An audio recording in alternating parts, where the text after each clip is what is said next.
Bienvenidos a la Escuela Bíblica Enoteísta de Telegram. Hoy 2 de abril del 2024 y vamos a entrar a estudiar el capítulo 2 del Evangelio de Juan. Un capítulo, como vais a ver, tremendamente importante, tremendamente interesante lo que habló Jesús aquí. Bien, pues voy a comenzar leyendo y voy a ir comentando, como siempre, de forma espontánea, sin tener nada preparado. Al tercer día, después de la conversación que Jesús tuvo con Natanael y con Felipe. Al tercer día se hicieron unas bodas en Caná de Galilea. Aquí cuando dice unas bodas, está hablando en plural, se refiere a una boda, la unión. Era la unión de un esposo con su esposa, o mejor dicho, una fiesta de bodas, una comida, una cena de bodas, es lo que se está refiriendo aquí. Hicieron unas bodas en Caná de Galilea y estaba allí la madre de Jesús. Y fueron también invitados a las bodas Jesús y sus discípulos. Es decir, que fueron María, el Señor Jesús y sus discípulos. Fueron a esta fiesta de bodas. Recordad, era una fiesta de bodas, no era ninguna ceremonia religiosa, de ninguna manera. Era un banquete de bodas, Repito, no era ninguna ceremonia religiosa. La Biblia no habla por ninguna parte de ceremonias religiosas de matrimonio. Y faltando el vino, la madre de Jesús le dijo a Jesús, no tienen vino. Jesús le dijo, ¿qué tienes conmigo, mujer? Aún no ha venido mi hora. Bien, este pasaje es siempre utilizado por la iglesia del diablo en la tierra, que es la iglesia católica romana. Los católogos siempre citan este versículo para decir que María intercede por nosotros en el cielo. Siempre lo citan, porque María le dijo a Jesús que no tenían vino. Pero fijaos bien la interpretación estúpida y satánica que dan los católogos, ya que aquí no está hablando de María, nos dice por una parte que está en el cielo, ni que interceda por nosotros, por ninguna parte. Aquí no habla de una intercesión de María en el cielo. Simplemente no tenían vino y María, la madre de Jesús, pues le dijo que no tenían vino. Así de sencillo. Aquí no está hablando, repito, de una intercesión celestial de María. Jesús le dijo, ¿qué tienes conmigo, mujer? ¿Esto qué significa? ¿Por qué le dijo Jesús a su madre, ¿qué tienes conmigo, mujer? Aún no ha venido mi hora. Pues simplemente, en cierto sentido, estaba despreciando a su propia madre. Decía, bueno, ¿y tú qué tienes conmigo, mujer? Ni siquiera la llamó madre. No le dijo, ¿qué tienes conmigo, madre? No. ¿Qué tienes conmigo, mujer? Aún no ha venido mi hora. Es decir, ¿qué pintaba ahí? ¿Por qué le decía eso? María le decía eso a Jesús. O sea, estaba como diciendo Jesús, no haciéndole caso, ¿no? Aún no ha venido mi hora. Su madre dijo a los que servían, fijaos, haced todo lo que os dijere. María dijo a los sirvientes que hicieran todo lo que Jesús les dijere. Eso es lo que dijo María, que esto es todo lo contrario de lo que hacen los católicos. Los falsos cristianos católicos no obedecen ni siquiera a María, no la obedecen, porque María dijo que hicieran todo lo que Jesús les dijo. Lo dice aquí, haced todo lo que os dijere Jesús. Y los católicos no hacen lo que enseñó Jesús. O sea, repito, los católicos, estos falsos cristianos, desobedecen a la propia María. Por ejemplo, Jesús nos enseñó a orar solamente al Padre Celestial y los católicos oran a María. Por lo tanto, los católicos no están obedeciendo a María cuando María dijo, haced todo lo que Jesús dijere. ¿De acuerdo? Por lo tanto, los católicos ni siquiera obedecen a María. Y estaban allí 6 tinajas de piedra para agua, conforme al rito de la purificación de los judíos. Esas tinajas con agua era para purificarse, para lavarse los judíos, para lavarse las manos, ¿de acuerdo? En cada una de las cuales cabían 2 o 3 cántaros. Jesús les dijo, llenad estas tinajas de agua. Y las llenaron hasta arriba. Entonces les dijo, sacad ahora y llevadlo al maestresala. Al metre, vamos, conocido hoy en día como el metre. Y se lo llevaron. Cuando el maestresala probó el agua hecha vino, sin saber él de dónde era, aunque lo sabían los sirvientes que habían sacado el agua, llamó al esposo el esposo que se iba a casar, o bueno, que estaba celebrando la fiesta de bodas, y le dijo: todo hombre sirve primero el buen vino, y cuando ya han bebido mucho, entonces el inferior, es decir, el de menor calidad. Mas tú has reservado el buen vino hasta ahora. Evidentemente no era vino alcoholizado. Aquí, cuando se habla de vino, Jesús jamás convirtió el agua en vino con alcohol, de ninguna manera. Aquí, cuando dice que habla del vino, sirve primero el buen vino, y cuando ya han bebido mucho, entonces sirven el inferior. Mas tú has reservado el buen vino, era simplemente vino nuevo, era vino, que era un vino bueno, que sabía de forma excelente, una especie de mosto, pero no era vino con alcohol, no era vino fermentado. ¿De acuerdo? Aquí no se habla de que se emborracharon ni nada por el estilo, porque algunos pobres idiotas dicen ver aquí que se emborracharon aquí en esta fiesta de bodas. Eso es mentira, eso no lo dice el texto bíblico por ninguna parte. Era simple vino, era simplemente el fruto de la vid, es decir, el mosto. El fruto de la vid es el mosto, no es el vino con alcohol. Y esto es lo que hizo Jesús, convertir el agua en mosto, en un vino excelente. La Biblia cuando habla de vino se puede referir a vino alcoholizado o a mosto. Todo depende del contexto donde la palabra esa aparezca. Se puede referir, repito, o a vino con alcohol o a simplemente mosto, al fruto de la vid. Y aquí en este caso era el fruto de la vid, era el vino, exactamente el mismo vino que tomó Jesús, por ejemplo, en la última cena con sus apóstoles. Tomaron vino, el fruto de la vid, lo dijo Jesús. El fruto de la vid. Y repito, el fruto de la vid no es el vino con alcohol, sino que es mosto. Eso es el fruto de la vid. Y es lo que hizo Jesús aquí en las bodas de Caná. Y sigue diciendo: este principio de señales hizo Jesús en Caná de Galilea. Es decir, este fue el primer milagro que hizo Jesús. Y manifestó su gloria. Aquí, cuando dice que manifestó su gloria, significa que manifestó su majestuosidad, su poder. Y sus discípulos creyeron en él. Claro, este fue el primer milagro, el tremendo milagro que hizo Jesús de convertir el agua en vino, en mosto. Y lógicamente sus discípulos pues creyeron en Jesús. Después de esto descendieron a Capernaum. Él, su madre, sus hermanos y sus discípulos. Este es un versículo muy interesante, porque aquí ahora se está hablando también de los hermanos de Jesús, que se le diferencia de sus discípulos, porque muchos dicen, los católogos dicen, no, estos hermanos de Jesús se refiere a sus discípulos. Eso es mentira, mentira cochina y del diablo, porque como podéis ver, se está diferenciando a sus hermanos, se los diferencia de sus discípulos. Descendieron a Capernaum Jesús, su madre, sus hermanos y sus discípulos. Fijaos que no se menciona al padre humano de Jesús, no se menciona a José, el esposo de María. Qué curioso, ¿no? ¿Por qué? Pues sencillamente porque ya José no vivía, José había muerto. Se menciona únicamente a su madre, a sus hermanos y a sus discípulos. Estos hermanos de Jesús evidentemente eran sus hermanos carnales, acompañaban, como es lógico, a su madre. Por eso dice su madre, sus hermanos y sus discípulos. Estos hermanos de Jesús eran sus hermanos biológicos, hermanos carnales que José pues tuvo con su esposa María, como es lógico, ¿de acuerdo?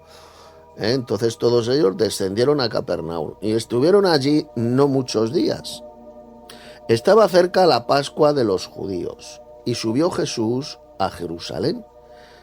Aquí ya Jesús pues subió de Galilea, subió hasta Jerusalén. Y halló en el templo a los que vendían bueyes, ovejas y palomas, y a los cambistas allí sentados. Y haciendo un azote de cuerdas, echó fuera del templo a todos, y las ovejas y los bueyes, y esparció las monedas de los cambistas, y volcó las mesas, y dijo a los que vendían palomas: quitad de aquí cesto, y no hagáis de la casa de mi padre. Fijaos cómo Jesús llamó la casa de su padre al templo de Jerusalén: casa de mercado. Entonces se acordaron sus discípulos que está escrito: el celo de tu casa me consume.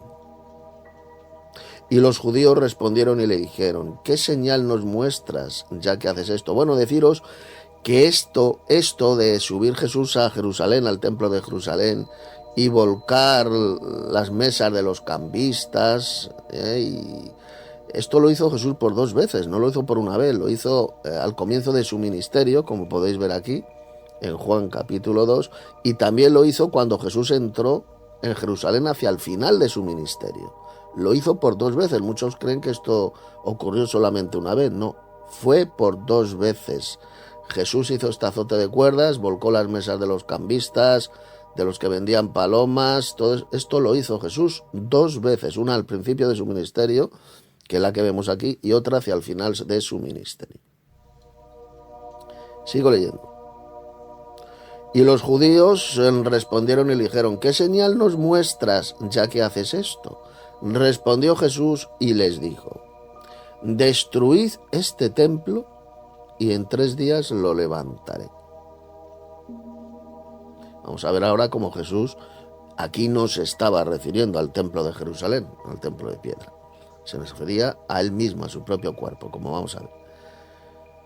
Entonces dijeron luego los judíos: en 46 años fue edificado este templo, sería el templo de Jerusalén, el templo de Herodes, ¿y tú en 3 días lo levantarás? Mas Jesús hablaba del templo de su cuerpo. Por tanto, cuando resucitó de entre los muertos, sus discípulos se acordaron que había dicho esto, y creyeron la escritura y la palabra que Jesús había hecho. Destruid este templo y en 3 días lo levantaré. Pregunta que surge: ¿qué pasa? ¿Que Jesús se resucitó a sí mismo? Porque aquí dijo Jesús: destruid este templo y en 3 días lo levantaré. ¿Qué pasa? ¿Que se resucitó Cristo a sí mismo? No, imposible. Todo el Nuevo Testamento enseña que fue el Dios Padre quien resucitó a Jesús. Jesús no se resucitó a sí mismo. Entonces, ¿por qué dijo Jesús: destruid este templo, es decir, su cuerpo, y en 3 días lo levantaré? Porque sencillamente Dios el Padre moraba en Cristo. Dios estaba en él y fue el Padre Celestial, a través de Jesús, quien dijo estas palabras: destruid este templo y en 3 días lo levantaré. Fue el Padre Celestial que moraba en Jesús quien dijo estas palabras, ya que fue el Padre, el Dios Supremo, quien resucitó a Jesús, quien levantó a Jesús al 3er día. Eso de enseñar, porque esto lo citan muchos también los católogos, este versículo, para decir que Jesús se resucitó a sí mismo. Eso es una estupidez y eso es una mentira del diablo. Es una mentira cochina, porque todo el Nuevo Testamento enseña que fue el Padre Celestial quien resucitó a Jesús. Y evidentemente Jesús, el Señor Jesús, no era el Padre Celestial. ¿De acuerdo? Por lo tanto, esto, la única explicación que hay es que el Dios Padre que moraba en Cristo fue quien dijo estas palabras. Y sigo leyendo. Dice que por tanto, cuando resucitó de entre los muertos, sus discípulos se acordaron que había dicho esto, y creyeron la escritura y la palabra que Jesús había dicho. Estando en Jerusalén, en la fiesta de la Pascua, muchos creyeron en su nombre. Fijaos, muchos creyeron en su nombre. El nombre de Jesús, Yeshua en hebreo, significa Jehová salva.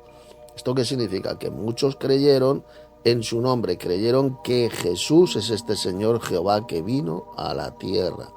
Dios mismo vendrá y os salvará. Este Señor Jehová se hizo carne, se hizo hombre y habitó entre nosotros con el nombre de Jesús. Por eso dice que creyeron en su nombre. Muchos creyeron en su nombre. Creyeron que eres este Señor Jehová que se hizo carne, que se hizo hombre y habitó entre nosotros. Creyeron en él viendo las señales que hacía. Claro, estaban viendo todos esos prodigios, todas esas señales que hacía Jesús, y creyeron en él, creyeron que él es este Señor Jehová que bajó a la tierra en forma de hombre.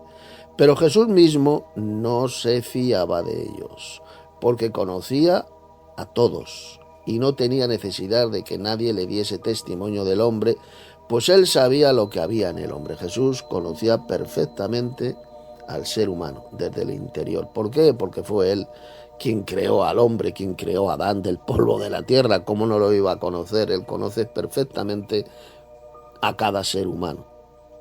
Y de muchos de ellos, pues no se fiaba. Lo dice aquí. No se fiaba de ellos. No se fiaba de ellos, porque conocía a todos. No se fiaba de estos judíos. Judíos, pues por excelencia, suelen ser la gente más mentirosa e hipócrita del mundo. Los judíos, los malos judíos, evidentemente. Y por eso es que Jesús no se fiaba de ellos, porque es gente muy falsa, muy hipócrita, y muy mentirosos estos judíos. Por eso es que él no se fiaba de ellos, y tampoco, por supuesto, los verdaderos cristianos, los seguidores de Cristo, por supuesto, tampoco nos fiamos de ellos. Igual que hacía Jesús. Pues él sabía lo que había en el hombre. Él sabe perfectamente lo que hay en cada uno de nosotros, sabe perfectamente que en nosotros lo que mora es el mal, que hacemos lo malo, que no hay justo ni aun uno, que todos hemos pecado y estamos destituidos de la gloria de Dios, excepto Jesús, evidentemente, el cual jamás pecó ni fue hallado engaño en su boca. Él era limpio, él era perfecto, sin pecado, y jamás dijo engaño alguno. Siempre enseñó la verdad. Pues hasta aquí el estudio del capítulo 2 del libro de Juan. Ya los hermanos que queráis podéis enviar vuestras aportaciones sobre algún pasaje que os haya llamado la atención. Si queréis hacer también alguna pregunta, pues la podéis hacer. Saludos a todos los hermanos, gracia y paz. ¿Cómo están? Bueno, voy a dar mis aportes respecto de una de las partes del pasaje. Y es el siguiente. Juan 2, 13 al 16. Estaba cerca la Pascua de los judíos, y subió Jesús a Jerusalén, y halló en el templo a los que vendían bueyes, ovejas y palomas, y a los cambistas allí sentados. Y haciendo un azote de cuerdas, echó fuera del templo a todos, y las ovejas y los bueyes, y esparció las monedas de los cambistas, y volcó las mesas, y dijo a los que vendían palomas: quitad de aquí esto, y no hagáis de la casa de mi padre casa de mercado. Esto aquí no significa que estuviera prohibido la venta, por la sencilla razón de que de algún lado tendrían que sacar para los sacrificios. El problema estaba en lo ilícito que estaban haciendo los que vendían en el templo. En el siguiente comentario, el cual paso a insertar, he encontrado lo siguiente. K2, Juan 2:16, dice: Yeshua no los echó por hacer lo que era permitido en Deuteronomio 14, 24 al 26, sino por sus prácticas deshonestas. Por lo tanto, este pasaje de Juan 2, 13 al 16 no significa que estuviera prohibida la venta. El problema estaba en lo ilícito que estaban haciendo los que vendían en el templo, sus prácticas deshonestas, tal como se lee aquí en este comentario de la Biblia K2. Yo creo que esas prácticas deshonestas de esos cambistas que estaban ahí en el templo vendiendo, era que vendían exageradamente caro. Yo creo que abusaban de la gente y pues las palomas y tal lo vendían muy caro. Estaban robando, por así decirlo. Por eso es que, fijaos lo que dijo Jesús: habéis hecho de la casa de mi padre cueva de ladrones, de ladrones. ¿Por qué Jesús le llamó ladrones? Porque sencillamente estaban cobrando un precio exagerado, estaban robando a la gente. Por eso es que Jesús volcó las mesas, hizo un látigo de cuerdas y le llamó ladrones. Así de simple. Eso era lo ilícito que está. Porque en realidad no has aclarado a qué prácticas ilícitas estaban haciendo, no las ha aclarado, hermano, pero las prácticas ilícitas es que eran unos ladrones, estaban cobrando de forma exagerada a los judíos. Mirad, ahí os he pegado la segunda ocasión, porque muchos creen que esto Jesús lo hizo solamente una vez, ahí en el templo de Jerusalén, del volcar las mesas de los cambistas y eso. Muchos creen que fue una sola vez, no, fue 2 veces. Una al principio de su ministerio y otra hacia el final de su ministerio. Aquí os he pegado el pasaje, Mateo 21, versos 12 y 13. Mira lo que dijo Jesús. Y entró Jesús en el templo de Dios y echó fuera a todos los que vendían y compraban en el templo, y volcó las mesas de los cambistas y las sillas de los que vendían palomas, y les dijo, escrito está, mi casa, casa de oración será llamada, mas vosotros la habéis hecho cueva ¿de qué? ¿De qué dice? De ladrones. ¿Por qué le llamo ladrones? Porque estaban robando a la gente, estaban cobrando de forma exagerada a la gente. Por eso es que Jesús se cabreó con ellos, volcó las mesas, hizo un azote con el látigo y lo tiró todo al suelo, tiró las monedas, porque eran ladrones, estaban cobrando de forma exagerada. Así es, porque vender estaba permitido, hermano. Y también la cuestión de los cambistas, eso también estaba permitido, porque habían judíos que venían de otras naciones y necesitaban hacer ese cambio de moneda.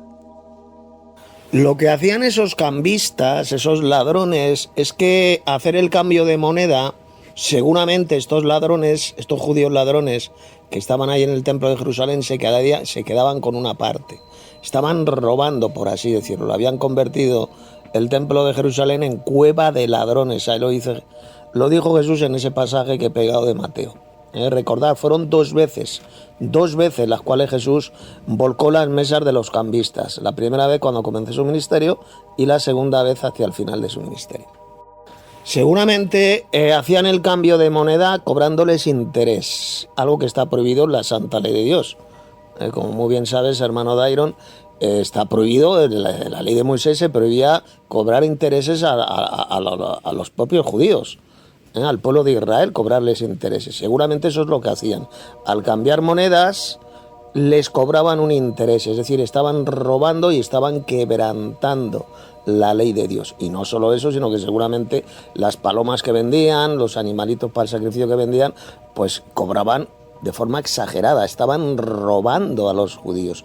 Eran auténticos ladrones los que estaban ahí en el templo de Jerusalén. Por eso es que por 2 veces Jesús les volcó las mesas y les llamó ladrones.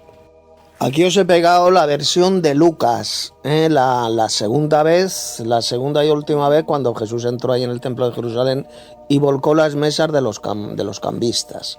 Os voy a leer esta versión, en la de Lucas, capítulo 19, versos 45-47.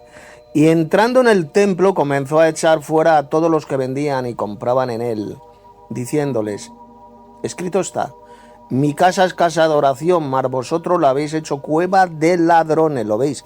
Estaban robando a la gente. Lo que estaban haciendo era lícito, no era ningún pecado, era conforme a la ley, pero estaban robando a la gente.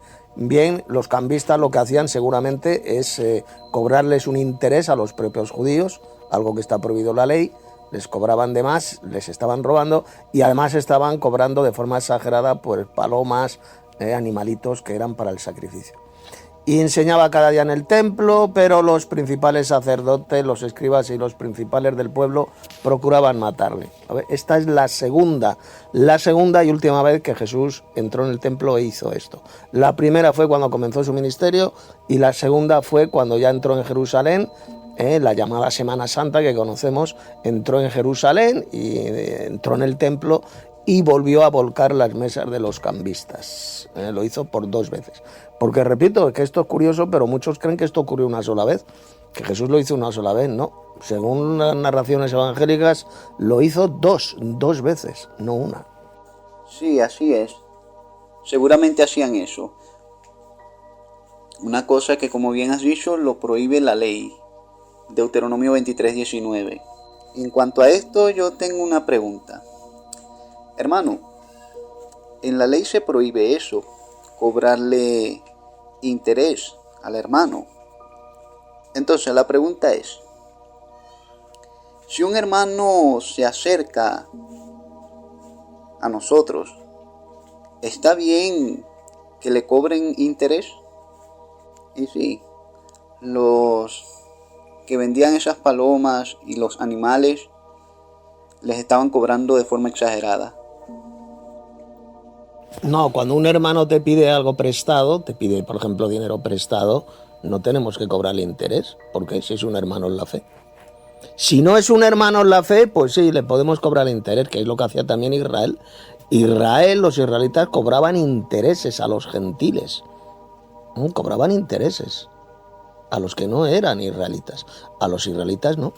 Pues igual ocurre con los hermanos en la fe, los que somos seguidores de Cristo, pues a un hermano no le vas a cobrar intereses. Si él te pide prestado, tú le prestas, pero no le tienes que cobrar ningún interés. Efectivamente. Y eso va en el cumplimiento de la ley del amor al prójimo. Cuando tú amas a tu prójimo como a ti mismo, también cumples esa ley de ahí. No le cobras interés. Porque recuerda que Pablo dice ahí, y cualquier otro mandamiento, se incluye ese también. Mirad, ahí os he pegado el pasaje de la ley de Dios, mirad lo que dijo Moisés. Deuteronomio 23, versos 19 y 20, sobre el tema este del interés, de cobrar interés. Mirad. No exigirás de tu hermano interés de dinero, ni interés de comestibles, ni de cosa alguna de que se suele exigir interés. A tu hermano, es decir, a los hermanos en la fe, a los israelitas, que eran hermanos en la fe. Esos eran el prójimo. Para un israelita, el prójimo no era cualquier ser humano. El prójimo era un miembro del pueblo de Israel y no le podía cobrar interés según la santa ley de Dios. Pero ahora fijaos del extraño, del extranjero, del gentil. Mirad. Del extraño podrás exigir interés. Aquí cuando habla del extraño se refiere a los gentiles, a los que no eran israelitas. Mas de tu hermano, el hermano israelita, no lo exigirás, para que te bendiga Jehová tu Dios en toda obra de tus manos en la tierra donde vas para tomar posesión de ella. Aquí lo tenéis bien clarito.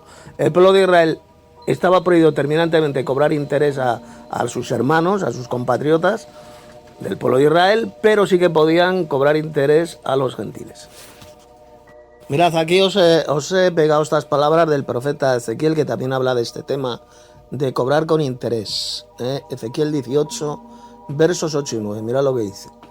Que no prestare a interés ni tomare usura, que de la maldad retrajere su mano, e hiciere juicio verdadero entre hombre y hombre, en mis ordenanzas caminare, y guardare mis decretos para hacer rectamente, este es justo, este vivirá, dice Jehová el Señor. Aquí lo tenéis. El Señor Jehová, por medio del profeta Ezequiel, aquí lo dice. El que no cobrare interés, como dice aquí, ni tomare usura. El que no prestare a interés ni tomare usura. Esto es lo que hacían, parece ser, en el templo de Jerusalén, estos judíos que cobraban con interés, estaban robando, eran usureros. Por eso es que Jesús, cuando estuvo ahí por 2 veces en el templo de Jerusalén, volcó las mesas de los cambistas, porque estaban seguramente robando a la gente, a los propios judíos, a los compatriotas, cobrando con interés, para usura, estaban tomando usura. Estaban enriqueciéndose a costa del robo a los propios compatriotas judíos. Eran auténticos judíos usureros. ¿Y qué es lo que dice aquí el Señor Jehová? Pues que el que no haga estas cosas, el que no cobre con interés, el que no sea un usurero, este vivirá, dice Jehová el Señor. Así de salvo, así de sencillo. Ese será salvo. Gracia y paz, queridos hermanos. Quiero hacer mi aporte al Evangelio de Juan, capítulo 2. Y hay 2 versículos que me han gustado muchísimo y son los siguientes. Tal como explicó el hermano Tito, cuando la madre del Señor Jesús, María, dijo: haced todo lo que Jesús os dijere. Ahí María tiene toda la razón, y es que tenemos que hacer todo lo que Jesús nos diga. Él es nuestro Rey, es nuestro Señor. Él es nuestro Maestro, Él es al quien tenemos que seguir, tenemos que ser seguidores de Cristo y tenemos que hacer todo lo que Él diga. Y fijaos la ironía, como bien explica el hermano Tito, que los católicos siguen a María, pero no obedecen a María en estas palabras. Así que eso es realmente irónico y demuestra pues que es como un chiste, ¿no? Lo que ellos enseñan, que no te puedes tomar nada en serio, porque ellos enseñan que hay que obedecer a María, pero cuando María dice que hay que obedecer a Jesús, ellos simplemente pasan olímpicamente de María y de Jesús. Es simplemente tremendo e irónico. Pero nosotros, que somos verdaderos seguidores del Señor Jesucristo, pues sí, efectivamente tenemos que hacer todo lo que dice el Señor Jesús. Eso es algo muy, muy importante. Y luego el segundo versículo que me ha gustado muchísimo es cuando el Señor Jesús pues tira por primera vez las mesas de los cambistas y los vendedores del templo, que se enfada mucho, hace un látigo y les quita todo, pues todo el chiringo que tienen allí montado. Sabemos que el templo era un lugar donde llegaba muchísimo dinero, tanto de las ofrendas que hacían para el templo, como también del sacrificio de animales. Entonces allí había muchísimo negocio. Era un sitio pues que llegaba muchísimo dinero. El que controlaba el templo prácticamente controlaba todo. Lo controlaban los sumos sacerdotes, Anás y Caifás, en esa época. Tenía muchísimo poder. Y porque controlaban el negocio de los sacrificios de animales, de todos los animales que llegaban diariamente al templo. Allí la gente los compraba y los sacrificaba. Entonces ahí había muchísimo dinero. Y el templo era un lugar, pues, un centro de negocios, un centro de, pues, todo lo que no tenía que ser el templo, ¿no? Y entonces el Señor Jesús se enfada muchísimo cuando ve que el templo, en vez de realmente un sitio de adorar a Dios Padre y de orar a Dios Padre y de tenerle temor y respeto, pues se ha convertido en un bazar, en un comercio, y no tiene nada que ver con Dios Padre. Entonces pues el Señor Jesús se enfada muchísimo, lo tira todo. Y eso me imagino pues que enfadó muchísimo a los comerciantes, ¿no? Y eso me recuerda pues también a las iglesias evangélicas hoy en día, que te venden cualquier cosa, ¿no? Que lo han convertido en un centro de negocios. Te venden bolis con versículos de la Biblia, librecitos, calendarios, cursitos de la Biblia. Bueno, te venden lo que sea, pines, banderitas de España con versículos o de cualquier país, lo que se les ocurra a la venta. Y también lo hace la Iglesia Católica Romana, que te vende pues figuritas, santos, hay máquinas donde echas monedas y se encienden velas. Bueno, en definitiva, también han convertido aquello en un lugar de negocios, un lugar de ganar dinero a costa de la gente. Y eso es algo que Jesús odia. Por lo tanto, mi consejo es que si ves que la iglesia está haciendo eso, salgas de ahí corriendo y obedezcas al Señor Jesús, ¿no? Que a Él no le gustaba nada de eso. Tenemos que hacer lo que hace el Señor Jesús también, no solo de palabras, sino de ejemplo. Así que nada, hermanos, hasta aquí mi comentario. Espero que haya servido de edificación, seguir al Señor Jesucristo y no caigáis en esta mercadería religiosa, huir de ella a toda costa. Nos vemos ya en el capítulo 3. Gracia y paz, hermanos. Gracia y paz a todos los hermanos de la escuela y gracias al hermano Tito por habernos brindado un nuevo estudio bíblico del capítulo 2 de Juan. Y sí, efectivamente, con respecto a las bodas de Caná, en el antiguo Israel nunca existió ningún cura ni ningún pastor que casara a la pareja, así como se hace hoy en día, que la pareja va, habla con el cura, pide turno para el casamiento, le tiene que abonar los honorarios, luego asiste y el cura o el pastor terminan diciendo esa frase: los declaro marido y mujer, y ya puede besar a la novia. Entonces a partir de ahí dicen que ya son matrimonio, pero cuando en realidad el matrimonio ya existe por el solo hecho de haber tenido relaciones sexuales el hombre con la mujer, y no necesita de ningún cura ni de ningún pastor que los case. Por eso lo que existía en el antiguo Israel era esa fiesta de bodas.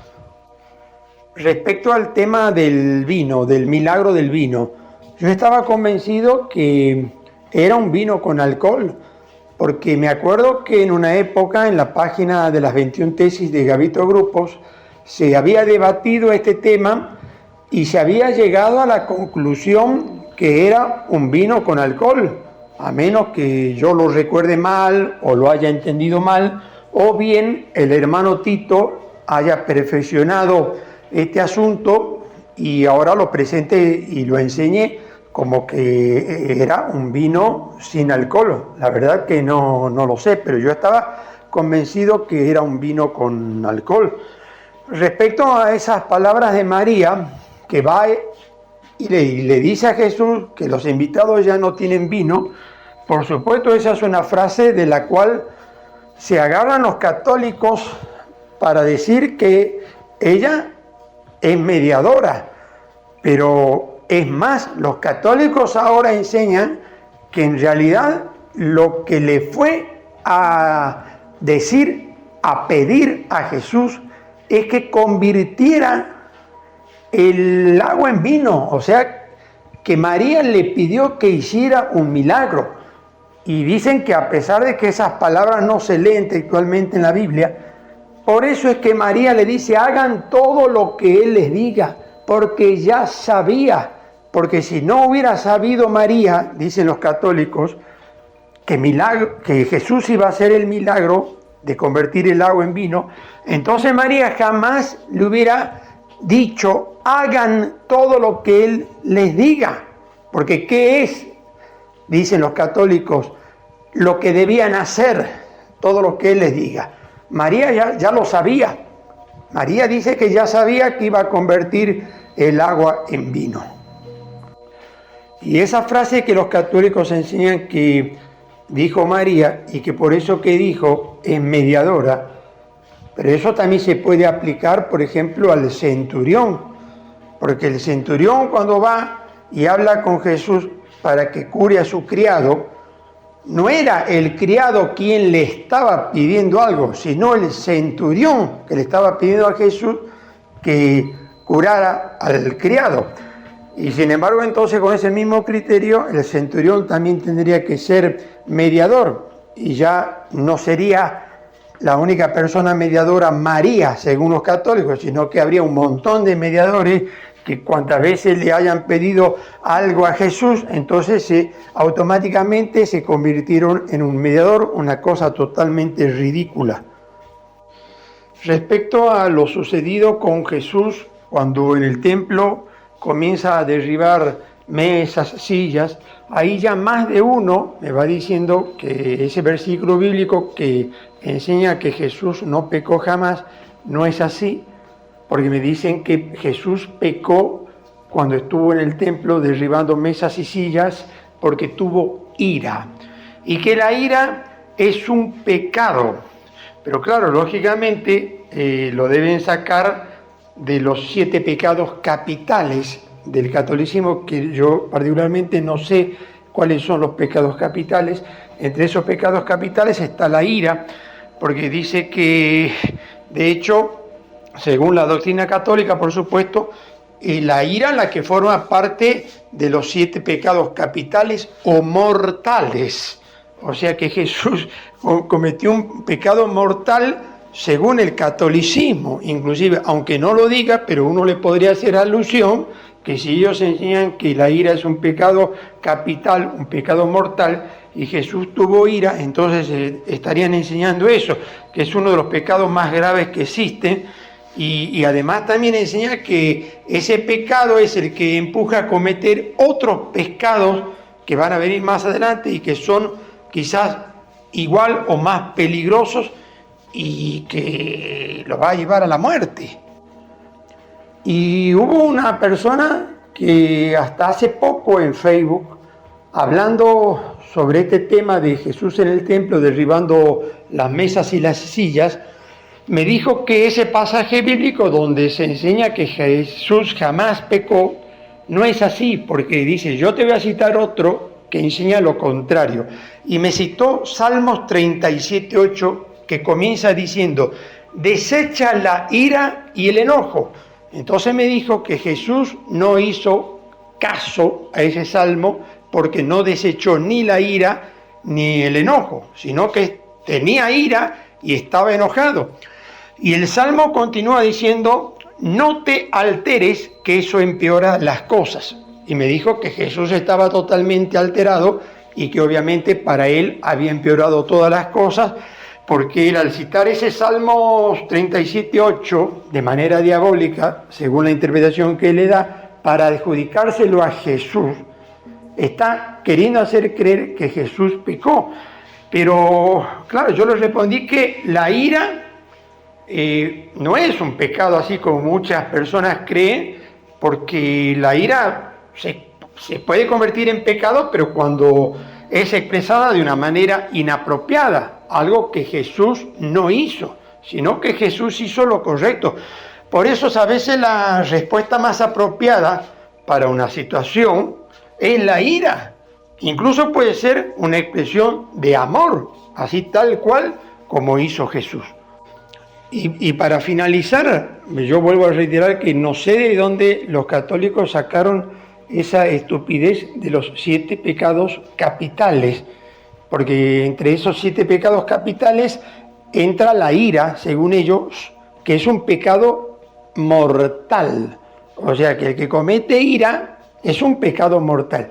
Y si presentan como que Jesús tuvo ira en el templo, entonces están diciendo que Jesús ha cometido un pecado mortal, uno de los 7 pecados capitales que no sé qué es, porque uno puede ser un total erudito bíblico que haya estudiado la Biblia de cero durante 30, 40 años y viene uno y le hace una sola pregunta que mencione los 7 pecados capitales. No va a saber qué decir porque eso de los 7 pecados capitales, la verdad que yo nunca entendí ni siquiera de qué se trata.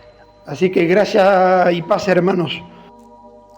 Saludos a todos los hermanos, gracia y paz. Muy buena explicación, hermano Tito, sobre este capítulo 2 del Evangelio de Juan. Y bueno, pues quiero hacer mi breve aportación. Los versos que a mí me llamaron la atención son desde el verso 14 al verso 16. Aquí podemos ver que Jesús tiene ira, una ira santa, al igual que el Dios Padre.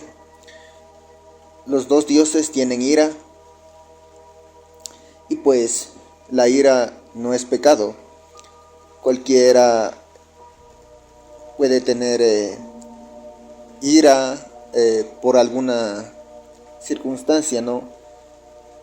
Pero lo que no debemos hacer los verdaderos cristianos es que el sol se ponga sobre nuestro enojo, ni tampoco debemos dar lugar al diablo, tal como lo dice, ¿no?, el libro de Efesios.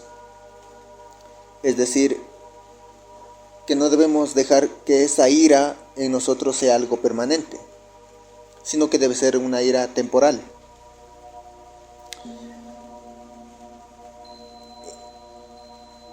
Y con respecto a los que allí vendían y hacían mercadería, no era nada malo, no era pecado, tal como lo ha dicho el hermano Dairon en sus comentarios. El problema era que estaban haciendo esa mercadería dentro del templo de Jerusalén, un templo que era únicamente para la adoración, no para hacer mercancía. Y además estaban cobrando exageradamente caro. Estos cambistas estaban robando a la gente, ya que estaban cobrando más de lo que realmente tenían que cobrar. Era una cueva de ladrones.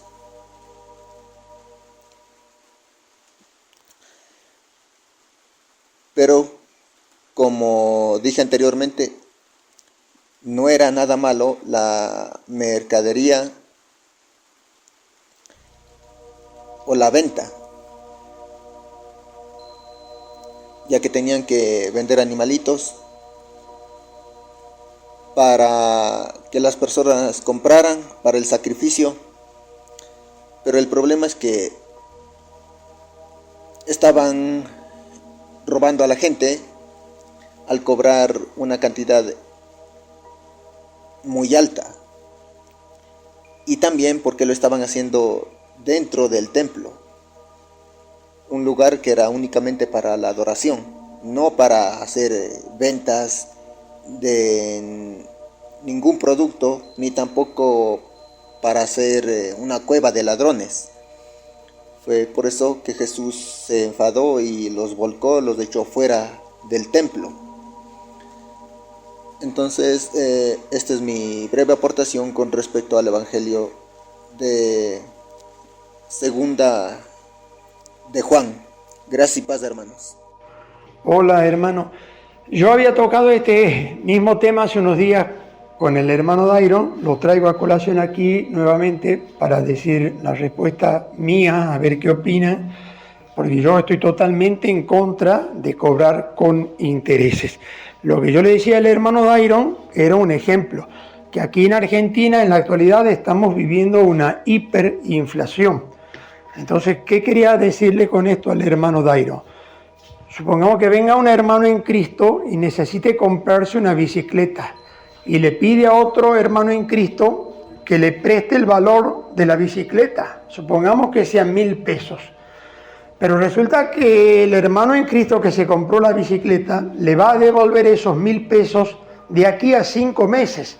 Debido a la hiperinflación que hay aquí en Argentina, con esos 1.000 pesos no se compraría ni una llanta de bicicleta.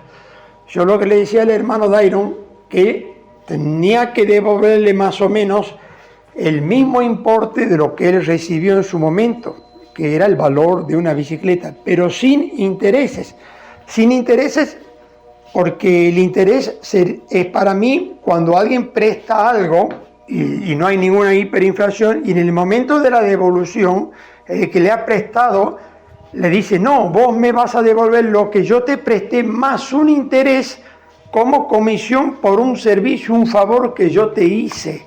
Y eso para mí es usura, porque ahí no corresponde, y menos entre hermanos en Cristo, cobrar un interés. Así de la misma manera en que cobran los bancos, porque como ellos hacen un favor, lucran con la desesperación de la gente también. Entonces, llegado el momento de la devolución, le tiene que devolver el mismo importe, pero más un interés, y eso para mí es usura.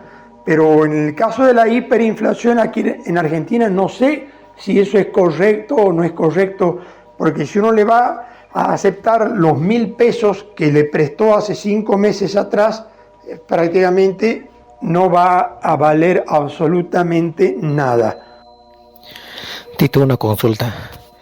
Entonces, podemos decir que el pueblo judío o el pueblo israelita no tenía conocimiento acerca del Padre, ¿no? Solo del segundo Dios, ¿no? Pero ellos solo creían en un solo Dios, ¿no? Pero entonces se supone que creían en el Dios supremo, ¿no?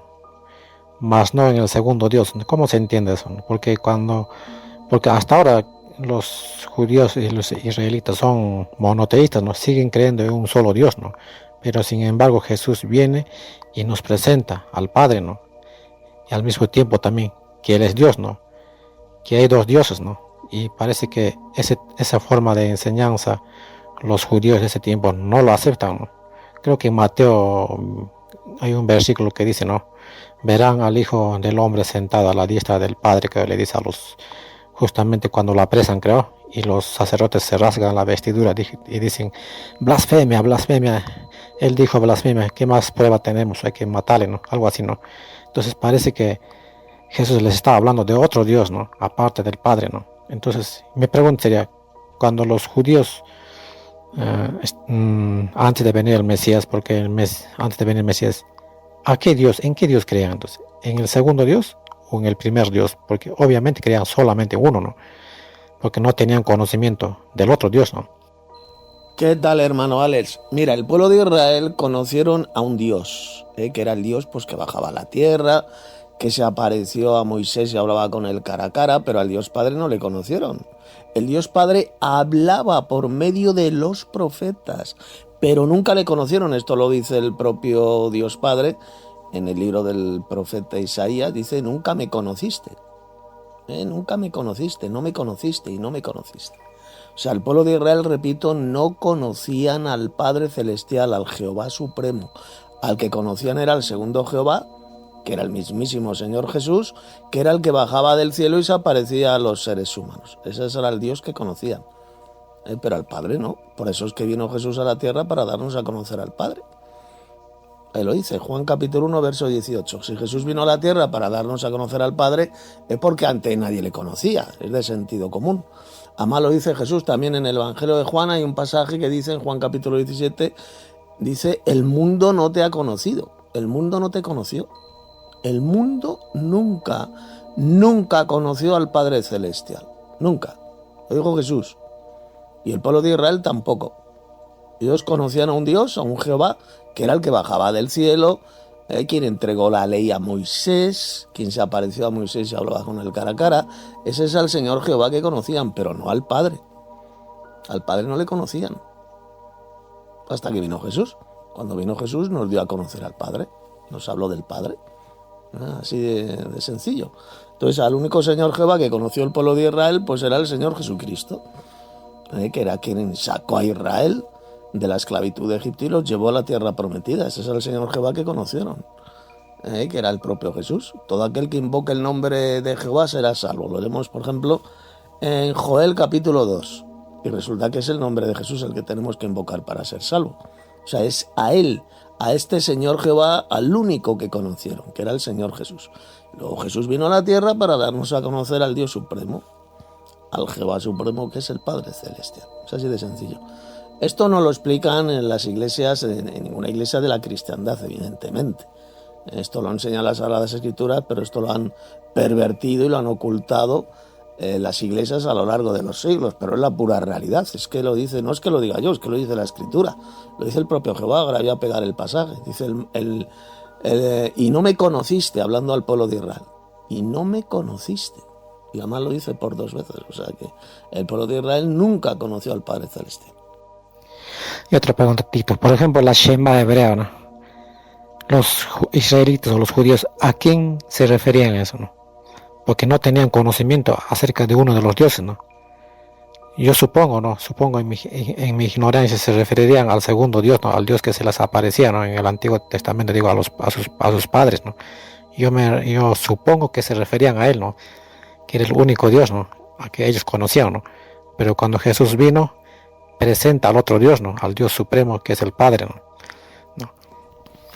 Respecto a la Shema hebrea, cuando dice escucha Israel, Jehová nuestro Dios, Jehová es único, se refiere evidentemente al Padre Celestial, porque Jesús citó la Shema hebrea para referirse al Padre. Aunque se refería al Padre, la Shema hebrea se refiere al Padre, pero repito, el pueblo de Israel no le conocieron al Padre Celestial. No le conocieron, no sabían quién era, porque Jesús todavía no ha venido para darnos a conocer al Padre. Así de simple. Pero la Shema, por supuesto que se refiere al Padre Celestial, que era el Dios que hablaba por medio de los profetas. Lo dice, por ejemplo, Hebreos capítulo 1.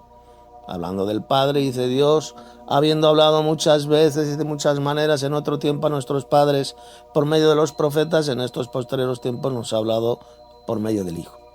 ¿De acuerdo? Era el Padre Celestial quien hablaba por los profetas. Él es el Dios único de la Shema hebrea, pero el pueblo de Israel no le conoció, no sabían cómo era, no como al segundo Jehová. El segundo Jehová sí que lo conocieron y le vieron, muchos israelitas le vieron físicamente, pero al Padre no le conocieron jamás. Lo más, no sé, yo lo veo como, o sea, a partir del Nuevo Testamento, Jesús y los apóstoles, todas las cartas paulinas nos habla del Padre y del Hijo, ¿no? Y cero la doctrina, ¿no? ¿Cómo es que entonces hasta hoy todo eso se ha distorsionado, ¿no? Y nos hemos sacado doctrinas tan malas, ¿no? Como el unicitarismo, como el trinitarismo, o sea, tan doctrinas tan falsas, ¿no? Y sin embargo en la Biblia está claramente ahí plasmado, ¿no? Hablando acerca de los dos dioses, ¿no? Acerca del Padre y del Hijo, ¿no? Y vemos que Jesús vino precisamente para hablarnos del Padre, ¿no? Para presentarnos del Padre, ¿no? Y los apóstoles también hicieron lo mismo, ¿no? Y parece que no lo entienden, ¿no? Así como en esos tiempos los judíos no lo entendieron, parece que sigue hasta ahora así, ¿no? Y no lo entienden, ¿no? A pesar que tú, Tito, lo explicas, lo explicas, lo vuelves a explicar y no lo entienden, ¿no? Claro, yo creo que, Tito, no estás tú para convencerlos a ellos, ¿no? Pero haciendo debates con ellos, yo creo que yo y muchas otras personas más aprendemos más, ¿no? Porque con sus preguntas que ellos te hacen a ti y tú le respondes, yo a la verdad aprendo bastante en los debates, ¿no? Los debates son muy buenas enseñanzas que dan, ¿no? Mira, te voy a leer, el pasaje se encuentra en Isaías 45, versos 4 y 5. Está hablando el Dios Padre, porque era el Dios Padre quien hablaba por medio de los profetas. Y aquí habló por medio del profeta Isaías. Por amor de mi siervo Jacob y de Israel mi escogido, te llamé por tu nombre, te puse sobrenombre, aunque no me conociste. Se está refiriendo al pueblo de Israel. No me conociste. Yo soy Jehová y ninguno más hay. No hay Dios fuera de mí, yo te ceniré, aunque tú no me conociste. Cuando dice aquí, y ninguno más hay, no hay Dios fuera de mí, se está evidentemente refiriendo al Dios Supremo. No hay otro Dios Supremo como Él es único. Él es el más grande de todos los dioses, el Padre Celestial. Por eso es que dice, no hay Dios fuera de mí. Y no le conocieron, el pueblo de Israel, aquí lo dice, el propio Dios Padre lo dice, que no me conociste, es más claro que el agua. El pueblo de Israel jamás conoció al Padre Celestial. Fue con la venida de Jesús, del Hijo de Dios, como llegamos a conocer al Padre Celestial. Mira, respondiendo a la pregunta que has hecho, hermano, pues muy sencillo, pues ya lo predijo el apóstol Pablo, que tendría que venir la apostasía. Vino la apostasía en el siglo IV y esta doctrina verdadera fue abandonaron la verdadera doctrina. La apostasía es apartarse de la verdadera doctrina. Esto es lo que hicieron los apóstatas de la fe a partir del siglo IV, ya cuando la Iglesia se une al poder del Imperio Romano, al poder político, pues se convierte en la gran ramera. Es cuando vino la apostasía. Y esta verdadera enseñanza bíblica pues fue sencillamente pervertida y abandonada con doctrinas diabólicas como el trinitarismo, como el arrianismo. Pues esa es la explicación. Hola hermanos, muy buenas tardes. Envío mi aporte a Juan capítulo 2, desde el versículo 23 al 25. Lo leo rápidamente. Estando en Jerusalén en la fiesta de la Pascua, muchos creyeron en su nombre, viendo las señales que hacía. Pero Jesús mismo no se fiaba de ellos, porque conocía a todos, y no tenía necesidad de que nadie le diese testimonio del hombre, pues él sabía lo que había en el hombre. Aquí sabemos perfectamente bien que nos deja una enseñanza de que nuestro hermano mayor Jesús sabe todo. Por tanto, por más secreto que uno guarde o esté hablando por ahí de forma privada que uno no ve ni siquiera escucha, pero Él lo sabe todo, incluso el Padre Celestial. Por tanto, aquellos que nos persiguen, nos calumnian y todo eso, estén hablando en nuestra espalda que nosotros no sabemos, pero nuestro hermano mayor sí, y nuestro amado Padre Celestial también, pues todo eso, si nos sale antes a la luz, pues va a salir en el día del juicio. Esto solamente quiero dejar claro para nuestros enemigos personales, y también tener en cuenta aquellos falsos cristianos que hacen cosas ocultas en sus falsos templos hechos por hombres, que hacen cosas no deseadas y todas esas cosas de, ¿cómo decirlo?, que tienen un pensamiento de robar la gente y todo lo que tenga que ver, quiero decir, con la maldad. Por tanto, recomiendo que piense bien antes de hacer ese tipo de cosas, porque el Padre y el Hijo saben todo, y tales cosas se va a saber en el día del juicio, y la gente que confía en vosotros, pobre de ellos. Así que exhorto que cambien vuestra forma de pensar y piensen en la verdadera doctrina, sobre todo aquellos que enseñan espantosas doctrinas de demonios que afectan la salvación eterna. Gracias y paz, hermanos, de nuestro amado Padre Celestial y de nuestro hermano mayor Jesús. Tanto así, hermano Sergio, que tú no vas a ver en el Nuevo Testamento otra construcción arquitectónica, otro templo construido que no sea el templo de Jerusalén. Parece ser que los cristianos también sabían que no podía haber otro edificio de estos que el templo de Jerusalén, ya que eso, hacer otro templo, otro edificio de esos, estaba prohibido por Deuteronomio 12:5. Los cristianos de origen judío siempre iban al templo de Jerusalén, pero nunca hicieron otro templo. La casa de Dios, por tanto, era solamente el templo de Jerusalén, no era ningún templo inventado por algún pastorcillo. Inventarse templos es una cosa que Dios prohíbe en Deuteronomio 12:5. No puede haber más templos que el templo de Jerusalén. Efectivamente, ampliando lo que acaba de decir el hermano Dairon, Jesús llamó claramente al templo de Jerusalén la casa de su padre. Y no hagáis de la casa de mi padre casa de mercado, refiriéndose al templo de Jerusalén, la casa, la habitación, ahí donde en ese templo pues moraba Dios. Y aquí quiero decir algo muy importante. A ver, y esto yo creo que muchos lo ignoran. La Biblia habla de 3 casas de Dios, de 3 templos de Dios, de tres, no de 1, sino de 3.